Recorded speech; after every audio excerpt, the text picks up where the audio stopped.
ఇది Hare Krishna golden temple road number 12 Banjara హిల్స్లో ఉంటుంది, ఎమ్మెల్యే కాలనీ లోపల. గత కొన్ని సంవత్సరాల నుండి ఇస్కాన్ వాళ్ళు దీన్ని అభివృద్ధి చేశారు. చాలా అద్భుతంగా ఉంటుంది. లక్ష్మీ నరసింహస్వామి స్వయంగా వెలిసిన క్షేత్రం ఇది. అహోబిలం నుండి లక్ష్మీ నరసింహస్వామి ఇక్కడికి వచ్చి సేదతీరారని పురాణాలు చెప్తున్నాను. ఇది రాసిస్తాం. చాలా అద్భుతమైన టెంపుల్ ఇది. లోపలగా ఉంటుంది. చాలామంది కనిపించదు, చాలామంది తెలియదు కూడా. కానీ తెలిసిన వాళ్ళ అదృష్టవంతులు ఇక్కడ రావడం, ఆ స్వామిని దర్శనం చేసుకోవడం. అలాగే శ్రీకృష్ణ పరమాత్ముడు కూడా ఇక్కడ వెలిశాడు. ఇస్కాన్ వాళ్ళు చాలా అద్భుతంగా దీన్ని తీర్చిదిద్దారు.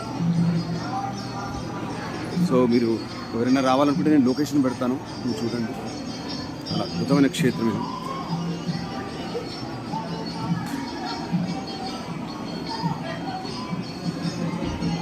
ఆంజనేయ స్వామి కూడా నెలకొని ఉన్న ప్లేస్ ఇది.